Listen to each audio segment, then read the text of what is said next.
ಜಾತಿ ಜನಗಣತಿ ವರದಿ ಸಂಬಂಧಪಟ್ಟಂತೆ ಈಗ ಆಗ್ರಹ ಹೆಚ್ಚಾಗ್ತಾ ಇರೋದು. ಮುಖ್ಯಮಂತ್ರಿ ಸಿದ್ದರಾಮಯ್ಯ ಅವರು ಕೂಡ ಈ ಸಂಬಂಧಪಟ್ಟಂತೆ ಮುಂದಿನ ಸಚಿವ ಸಂಪುಟ ಸಭೆಯಲ್ಲಿ ತೀರ್ಮಾನ ಅಂತ ಹೇಳಿದ್ದಾರೆ. ಸರ್, ಸಚಿವ ಸಂಪುಟ ಸಭೆಯಲ್ಲಿ ತೀರ್ಮಾನ ಅಂತ ಹೇಳಿದ್ದಾರೆ. ಈಗ ನಿಮ್ಮ ಆಗ್ರಹ ಏನೋ ಅಥವಾ ಈ ಮೀಟಿಂಗ್ ಮಾಡಿದ ಏನು ಔಟ್ಕಮ್ ಏನಾಯ್ತು? ನೋಡಿ, ಎಲ್ಲರೂ ಸೇರಿ ಇವತ್ತು ಒಂದು ಸಭೆ ಆಗಬೇಕು ಅಂತೇಳಿ ಮುಖ್ಯಮಂತ್ರಿಗಳು ಕೇಳ್ಕೊಂಡಿದ್ದಾರೆ. ಇವತ್ತು ಸಚಿವರು, ಶಾಸಕರು ಎಲ್ಲರೂ ಸಹಿತ ಮತ್ತು ಆಯೋಗದ ಅಧ್ಯಕ್ಷರುಗಳಾಗಿರ್ತಕ್ಕಂಥವ್ರು ಕಾಂತರಾಜ್ ಅವರು, ಜಯಪ್ರಕಾಶ್ ಹೆಗಡೆ ಅವರು ಎಲ್ಲರೂ ಬಂದಿದ್ದಾರೆ. ಎಲ್ಲರೂ ಒತ್ತಾಯ ಮಾಡಿದ್ವಿ. ಅದನ್ನು ಏನು ರಿಪೋರ್ಟ್ ಬಂದಿದೆ ಆದಷ್ಟು ತೀವ್ರವಾಗಿ ಅದ್ರ ಬಗ್ಗೆ ಕ್ರಮ ತೆಗೆದುಕೊಳ್ಬೇಕು ಮತ್ತು ಜನರು ಅದ್ರ ಬಗ್ಗೆ ವಿಚಾರ ಮಾಡ್ತಾ ಇದ್ದಾರೆ. ಅದಕ್ಕೆ ಮುಖ್ಯಮಂತ್ರಿಗಳು ಉತ್ತರ ಕೊಟ್ಟಿದ್ದಾರೆ. ಇದು ಕೇವಲ ಹಿಂದುಳಿದ ವರ್ಗಕ್ಕೆ ಸೇರಿರ್ತಕ್ಕಂಥ ವರದಿ ಅಲ್ಲ, ಇಡೀ 7 ಕೋಟಿ ಕನ್ನಡಿಗರಿಗೆ ಹಿಂದುಳಿದ ವರ್ಗಗಳಿಂದ ಮಾತ್ರ ಆಗಿರೋದು ಸೇರಿದ್ದು. ನಾವು ಅದನ್ನು ಏನಿದೆ ಹೊರ ತರಬೇಕು ಎಂಬುದು ನಮ್ಮ ಆಗ್ರಹ. ಅದಕ್ಕೆ ಅವ್ರು ಹೇಳಿದಂತೆ ಇಡೀ ರಾಜ್ಯಕ್ಕೆ ಸಂಬಂಧಪಟ್ಟಿದ್ದು 7 ಕೋಟಿ ಜನರಿಗೆ ಸೇರಿರ್ತಕ್ಕಂಥ ವರದಿ. ಆ ವರದಿ ನನಗೆ ಬಂದಿದೆ, ನಾನು ಇನ್ನೂ ನೋಡಲಿಲ್ಲ. ನಾನು ಆದಷ್ಟು ತೀವ್ರದಲ್ಲಿ ಅದನ್ನು ಕ್ಯಾಬಿನೆಟ್ ಮುಂದೆ ತರ್ತೀನಿ. ಕ್ಯಾಬಿನೆಟ್ ಚರ್ಚೆ ಆದ ನಂತರ ಅಲ್ಲಿ ಚರ್ಚೆದ ಆದ ನಂತರ ಏನು ನಿರ್ಧಾರ ಆಗ್ತದೋ ಆ ನಿರ್ಧಾರನ ನಾನು ಮುಂದೆ ಬರ್ತೀನಿ. ಪಕ್ಷದಲ್ಲಿ ಸೇರಿದಂತೆ ಈಗ ಲಿಂಗಾಯತ ಮತ್ತು ಒಕ್ಕಲಿಗ ಸಚಿವರು, ಶಾಸಕರು ವಿರೋಧ ವ್ಯಕ್ತಪಡಿಸಿ, ನಿಮ್ಮ ಶಾಮನೂರು ಶಿವಶಂಕರಪ್ಪ ವಿರೋಧ ವ್ಯಕ್ತಪಡಿಸಿದ್ದಾರೆ. ಡಿ ಕೆ ಸುರೇಶ್ ಕೂಡ ಮತ್ತೆ ಮರು ಸರ್ವೆ ಮಾಡಬೇಕಂತ ಹೇಳಿದ್ರೆ ಇದು ತಮ್ಮ ಸಹಮತ ಇದೆಯಾ? ಅದರಲ್ಲಿ ಏನಿದೆ ಎಂಬುದು ಮುಖ್ಯಮಂತ್ರಿಗಳಿಗೂ ಗೊತ್ತಿಲ್ಲ ಅಂದಮೇಲೆ ಅದ್ರ ಬಗ್ಗೆ ಮಾತಾಡ್ತಾರೆ ಅಂದರೆ ಊಹಾಪೋಹಗಳನ್ನು ಮಾತಾಡ್ತಾ ಇದ್ದಾರೆ, ಸರಿಯಲ್ಲ. ಅದಕ್ಕಾಗಿ ಈಗ ಅವರು ಇಡೀ ಕರ್ನಾಟಕಕ್ಕೆ ಸೇರಿರ್ತಕ್ಕಂಥ ಜನರಿಗೆ ಸಂಬಂಧಪಟ್ಟಿರ್ತಕ್ಕಂಥ ವಿಚಾರ ಇರೋದ್ರಿಂದ ಕ್ಯಾಬಿನೆಟ್ ಮುಂದೆ ತಂದಾಗ ಅದರಲ್ಲಿ ಏನು ಕಷ್ಟ ಸುಖಗಳಿದೆ, ಏನು ಸಾಧಕ ಬಾಧಗಳು, ಏನು ವ್ಯತ್ಯಾಸಗಳಿದೆ ಅನ್ನೋದು ಗೊತ್ತಾಗ್ತದೆ. ಸರ್ವೆ ಮಾಡೋಂಥ ಅವಶ್ಯಕತೆ ಇಲ್ಲ ನಿಮ್ಮ ಪ್ರಕಾರ? ಈಗ ಇಲ್ಲ ಅಂತ ನಾನು ಹೇಳೋಕ್ಕೆ ಹೋಗೋದಿಲ್ಲ. ಈಗ ಸದ್ಯಕ್ಕೆ ಅದ್ರ ಮುಂದೆ ಏನು ಬಂದಿದೆ ಎಂಬುದು ಗೊತ್ತಾಗಬೇಕಲ್ಲ ನಮಗೆ. ಆ ವರದಿ ನೋಡಿದ ನಂತರ, ವರದಿ ಬಗ್ಗೆ ಚರ್ಚೆ ಮಾಡಿದ ನಂತರ ಆವತ್ತಿನ ಸಂದರ್ಭದಲ್ಲಿ ಅವತ್ತು ನಿರ್ಧಾರ ಕೈಗೊಳ್ಳಲಿಕ್ಕೆ. ವರದಿ ಜಾರಿ ಆಗುತ್ತೆ? ಈ ವರದಿ ಜಾರಿ ಆಗುತ್ತಾ? ನೋಡಿದ ನಂತರ ಹೇಳ್ತೀವಿ ನಾವು.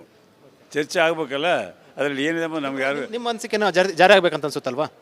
ನಮ್ಮ ಅನಿಸಿಕೆ ಅದರಲ್ಲಿರ್ತಕ್ಕಂಥದ್ರಲ್ಲಿ ನಾವು ಚರ್ಚೆ ಮಾಡಬೇಕು. ಇಡೀ ರಾಜ್ಯದ ಜನರ ಹಿತದೃಷ್ಟಿಯಿಂದ ಅದು ಮುಂದೆ ಜಾರಿ ಆಗಬೇಕು. ಸರ್, ಮತ್ತೊಂದು ಮೂಡಾಗರಣ ಸಂಬಂಧಪಟ್ಟಂತೆ CM ರಾಜೀನಾಮೆ ಮತ್ತು ಸತೀಶ್ ಜಾರಕಿಹೊಳಿ CM ಇವೆಲ್ಲ ಚರ್ಚೆ ಆಗ್ತಾ ಇರೋದು, ಏನನ್ಸುತ್ತೆ? ಅದ್ರ ಪ್ರತಿನಿತ್ಯ ಕೇಳೋದ್ರಾಗೂ ಅರ್ಧ ಇಲ್ಲ, ಹೇಳೋದ್ರಾಗೂ ಅರ್ಧ ಇಲ್ಲ. BJP ಅವರು JDS ಅವ್ರಿಗೆ ಬೇರೆ ಕೆಲಸ ಇಲ್ಲ. ಪ್ರತಿನಿತ್ಯ ಬೆಳಗ್ಗೆ ಸಾಯಂಕಾಲದಲ್ಲಿ ಹೇಳ್ತಿರ್ತಾರೆ. ನಾವು ನಮ್ಮ ನಿರ್ಧಾರ ಭಾಳ ಗಟ್ಟಿಯಾದ ನಿರ್ಧಾರ ಇದೆ. ಅದರಲ್ಲಿ ಮುಖ್ಯಮಂತ್ರಿಗಳ ಪಾತ್ರ ಇಲ್ಲ. ಈಗಾಗಲೇ ಅವರು ಸತೀಮಣಿಯವರು, ಅವ್ರ ಪತ್ನಿಯವರು ಈಗಾಗಲೇ ಅವ್ರನ್ನ ಸರೆಂಡರ್ ಮಾಡಿದ್ದಾರೆ. ಬೇಜಾರು ಮಾಡ್ಕೊಂಡು ಸರೆಂಡರ್ ಮಾಡಿದ್ದಾರೆ. ಅದು ಮೂದಂಥ ಅದ್ವಾಯ. ಹಾಗಾಗಿ ಯಾವುದೇ ಪ್ರಶ್ನೆ ಬರ್ತಾ ಇರೋದು ಚರ್ಚೆ ಅವೆಲ್ಲ ಸುಳ್ಳು ಅಂತೀರಾ? ಪಕ್ಕ ಹೇಳ್ತಾ ಇದ್ವಲ್ಲ, ಮುಖ್ಯಮಂತ್ರಿಗಳನ್ನ ಅಲ್ಲಾಡಿಸ್ಲಿಕ್ಕೆ ಯಾರಿಗೂ ಶಕ್ತಿ ಇಲ್ಲ. ಆ ಶಕ್ತಿ ಇಲ್ಲ. ಅದು BJP ಅವರು JDS ಅವರು ದಿನ ಸಿದ್ದರಾಮಯ್ಯನವರು ಅಂತ ಹೇಳ್ತಾ ಇರ್ತಾರೆ. ಅದಕ್ಕೆ ಅರ್ಧನೂ ಇಲ್ಲ, ಅದಕ್ಕೆ ರಿಪ್ಲೈನೂ ಇಲ್ಲ. ಪಕ್ಷದಲ್ಲಿ ಕೂಡ ಆ ರೀತಿ ಪ್ರಯತ್ನ ಆಗ್ತದೆ. ಪಕ್ಷದಲ್ಲಿ ಎಲ್ಲ ಒಂದಾಗಿದ್ವಿ ಅಂತ ಹೇಳ್ತಾ ಇದ್ವಲ್ಲ. ಪಕ್ಷ, ಶಾಸಕಾಂಗ ಪಕ್ಷ, ಕಾರ್ಯಕರ್ತರು, ಹೈಕಮಾಂಡ್ ಎಲ್ಲ ಸಿದ್ದರಾಮಯ್ಯ ಪರವಾಗಿದೆ. ಹಂಗಾಗಿ ಯಾರು ಅವ್ರನ್ನ ಅಲ್ಲಾಡಿಸ್ಲಿಕ್ಕೆ ಸಾಧ್ಯ ಇಲ್ಲ. ಜಾತಿ ಜನಗಣತಿ ವರದಿ ಸಂಬಂಧಪಟ್ಟಂತೆ ಈಗ ಆಗ್ರಹ ಹೆಚ್ಚಾಗ್ತಾ ಇರೋದು. ಮುಖ್ಯಮಂತ್ರಿ ಸಿದ್ದರಾಮಯ್ಯ ಅವರು ಕೂಡ ಈ ಸಂಬಂಧಪಟ್ಟಂತೆ ಮುಂದಿನ ಸಚಿವ ಸಂಪುಟ ಸಭೆಯಲ್ಲಿ ತೀರ್ಮಾನ ಅಂತ ಹೇಳಿದ್ದಾರೆ. ಸರ್, ಸಚಿವ ಸಂಪುಟ ಸಭೆಯಲ್ಲಿ ತೀರ್ಮಾನ ಅಂತ ಹೇಳಿದ್ದಾರೆ. ಈಗ ನಿಮ್ಮ ಆಗ್ರಹ ಏನೋ ಅಥವಾ ಈ ಮೀಟಿಂಗ್ ಮಾಡಿದ ಏನು ಔಟ್ಕಮ್ ಏನಾಯ್ತು? ನೋಡಿ, ಎಲ್ಲರೂ ಸೇರಿ ಇವತ್ತು ಒಂದು ಸಭೆ ಆಗಬೇಕು ಅಂತೇಳಿ ಮುಖ್ಯಮಂತ್ರಿಗಳು ಕೇಳ್ಕೊಂಡಿದ್ದಾರೆ. ಇವತ್ತು ಸಚಿವರು, ಶಾಸಕರು ಎಲ್ಲರೂ ಸಹಿತ ಮತ್ತು ಆಯೋಗದ ಅಧ್ಯಕ್ಷರುಗಳಾಗಿರ್ತಕ್ಕಂಥವ್ರು ಕಾಂತರಾಜ್ ಅವರು, ಜಯಪ್ರಕಾಶ್ ಹೆಗಡೆ ಅವರು ಎಲ್ಲರೂ ಬಂದಿದ್ದಾರೆ.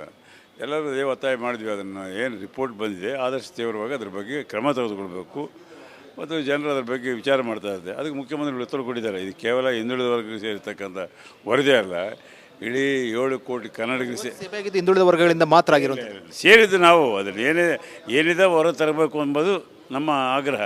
ಅದಕ್ಕೆ ಅವ್ರು ಹೇಳಿದಂತೆ ಇಡೀ ರಾಜ್ಯಕ್ಕೆ ಸಂಬಂಧಪಟ್ಟಿದ್ದು 7 ಕೋಟಿ ಜನರಿಗೆ ಸೇರಿರ್ತಕ್ಕಂಥ ವರದಿ. ಆ ವರದಿ ನನಗೆ ಬಂದಿದೆ, ನಾನು ಇನ್ನೂ ನೋಡಲಿಲ್ಲ.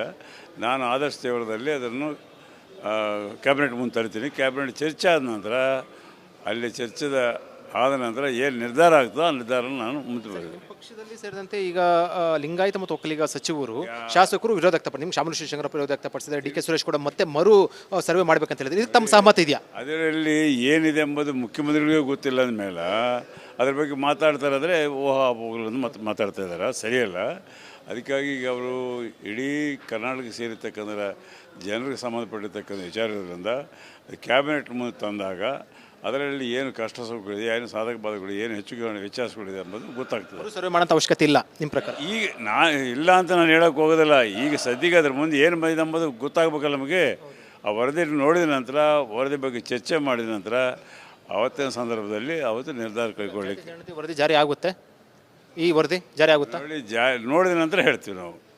ಚರ್ಚೆ ಆಗಬೇಕಲ್ಲ, ಅದರಲ್ಲಿ ಏನಿದೆ ಎಂಬುದು ನಮ್ಗೆ ಯಾರು. ನಿಮ್ಮ ಅನಿಸಿಕೆನ ಜಾರಿ ಆಗಬೇಕಂತ ಅನ್ಸುತ್ತಲ್ವಾ? ನಮ್ಮ ಅನಿಸಿಕೆ ಅದರಲ್ಲಿರ್ತಕ್ಕಂಥದ್ದನ್ನು ನಾವು ಚರ್ಚೆ ಮಾಡಬೇಕು. ಇಡೀ ರಾಜ್ಯದ ಜನರ ಹಿತದೃಷ್ಟಿಯಿಂದ ಅದು ಮುಂದೆ ಜಾರಿ ಆಗಬೇಕು. ಸರ್, ಮತ್ತೊಂದು ಮೂಡಾಗರಣ ಸಂಬಂಧಪಟ್ಟಂತೆ CM ರಾಜೀನಾಮೆ ಮತ್ತು ಸತೀಶ್ ಜಾರಕಿಹೊಳಿ CM ಇವೆಲ್ಲ ಚರ್ಚೆ ಆಗ್ತಾ ಇದೆ, ಏನಿಸುತ್ತೆ? ಅದೇ ಪ್ರತಿನಿತ್ಯ ಕೇಳೋದ್ರಾಗೂ ಅರ್ಧ ಇಲ್ಲ, ಹೇಳೋದ್ರಾಗೂ ಅರ್ಧ ಇಲ್ಲ. BJP ಅವರು JDS ಅವ್ರಿಗೆ ಬೇರೆ ಕೆಲಸ ಇಲ್ಲ, ಪ್ರತಿನಿತ್ಯ ಬೆಳಗ್ಗೆ ಸಾಯಂಕಾಲದಲ್ಲಿ ಹೇಳ್ತಿರ್ತಾರೆ. ನಾವು ನಮ್ಮ ನಿರ್ಧಾರ ಭಾಳ ಗಟ್ಟಿಯಾದ ನಿರ್ಧಾರ ಇದೆ, ಅದರಲ್ಲಿ ಮುಖ್ಯಮಂತ್ರಿಗಳು ಪಾತ್ರ ಇಲ್ಲ. ಈಗಾಗಲೇ ಅವರು ಸತೀಮಣಿಯವರು ಅವ್ರ ಪತ್ನಿಯವರು ಈಗಾಗಲೇ ಅವ್ರನ್ನ ಸರೆಂಡರ್ ಮಾಡಿದ್ದಾರೆ, ಬೇಜಾರು ಮಾಡ್ಕೊಂಡು ಸರೆಂಡರ್ ಮಾಡಿದ್ದಾರೆ. ಅದು ಮೂದಂತ ಅದ್ವಾಯ. ಹಾಗಾಗಿ ಯಾವುದೇ ಪ್ರಶ್ನೆ ಬರ್ತಾ ಇರೋದು ಚರ್ಚೆ ಅವೆಲ್ಲ ಸುಳ್ಳು ಅಂತೀರಾ? ಪಕ್ಕ ಹೇಳ್ತಾ ಇದ್ವಲ್ಲ, ಮುಖ್ಯಮಂತ್ರಿಗಳನ್ನ ಅಲ್ಲಾಡಿಸ್ಲಿಕ್ಕೆ ಯಾರಿಗೂ ಶಕ್ತಿ ಇಲ್ಲ. ಆ ಶಕ್ತಿ ಇಲ್ಲ, ಅದು BJP ಅವರು JDS ಅವರು ದಿನ ಸಿದ್ದರಾಮಯ್ಯನವರು ಅಂತ ಹೇಳ್ತಾ ಇರ್ತಾರೆ. ಅದಕ್ಕೆ ಅರ್ಧನೂ ಇಲ್ಲ, ಅದಕ್ಕೆ ರಿಪ್ಲೈನೂ ಇಲ್ಲ. ಪಕ್ಷದಲ್ಲಿ ಕೂಡ ಆ ರೀತಿ ಪ್ರಯತ್ನ ಆಗ್ತದೆ. ಹೈಕಮಾಂಡ್ ಪಕ್ಷದಲ್ಲಿ ಎಲ್ಲ ಒಂದಾಗಿದ್ವಿ ಅಂತ ಹೇಳ್ತಾ ಇದ್ವಲ್ಲ. ಪಕ್ಷ, ಶಾಸಕಾಂಗ ಪಕ್ಷ, ಕಾರ್ಯಕರ್ತರು, ಹೈಕಮಾಂಡ್ ಎಲ್ಲ ಸಿದ್ದರಾಮಯ್ಯನವ್ರ ಪರವಾಗಿದೆ. ಹಂಗಾಗಿ ಯಾರು ಅವ್ರನ್ನ ಅಲ್ಲಾಡಿಸ್ಲಿಕ್ಕೆ ಸಾಧ್ಯ ಇಲ್ಲ.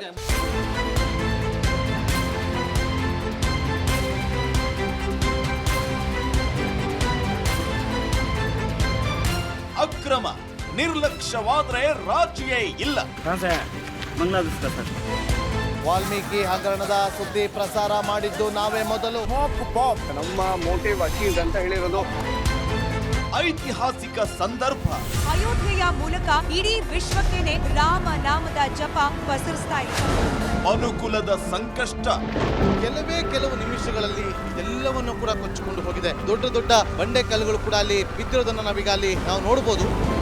ನಾಡಿನ ಹಿತಕ್ಕಾಗಿ ಅಭಿಯಾನಗಳ ಸಾಲು. ನಮ್ಮ ಕಾವೇರಿಯ ಹೋರಾಟದ ವಿಚಾರವಾಗಿ ಇಡೀ ಮಂಡ್ಯ ಜಿಲ್ಲೆಯಾದ್ಯಂತ ಇವತ್ತು ಬರು ಮನೆಯ ಟಾಯ್ಲೆಟ್ ನ ನೀರಿದು ಸ್ವಲ್ಪ ಆದ್ರೂ ಮನುಷ್ಯತ್ವ ಇದೆ ಅಂದ್ರೆ ನಿಮ್ಗೆ.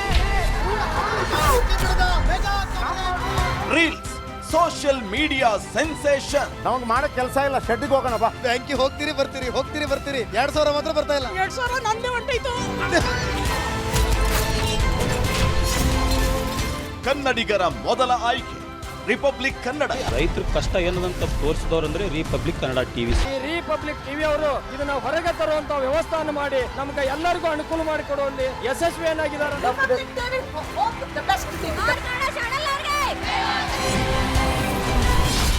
ರಿಪಬ್ಲಿಕ್ ಕನ್ನಡ, ಇದು ನಿಮ್ಮ ಧ್ವನಿ. ಮುಖ್ಯಮಂತ್ರಿ ಪಟ್ಟಕ್ಕಾಗಿ ಪ್ರತಿಭಟನೆ ನಡೆಯುತ್ತೆ, ಉಪಮುಖ್ಯಮಂತ್ರಿ ಪಟ್ಟಕ್ಕಾಗಿ ಪ್ರತಿಭಟನೆ ನಡೆಯುತ್ತೆ, ನಟ ನಟಿಯರ ಪರವಾಗಿ ಪ್ರತಿಭಟನೆ ನಡೆಯುತ್ತೆ. ಆದರೆ ಸಮಾಜದ ಕಟ್ಟ ಕಡೆಯ ವ್ಯಕ್ತಿಯ ಬಗ್ಗೆ, ತುಳಿತಕ್ಕೆ ಒಳಗಾದವರ ಬಗ್ಗೆ, ಬಡವರ ಕಣ್ಣೀರಿನ ಬಗ್ಗೆ ಯಾರೂ ಮಾತಾಡಲ್ಲ ಅಲ್ವಾ? ಬಟ್ ಡೋಂಟ್ ವರಿ, ಇನ್ನು ಮುಂದೆ ನಾವು ಬರ್ತೀವಿ.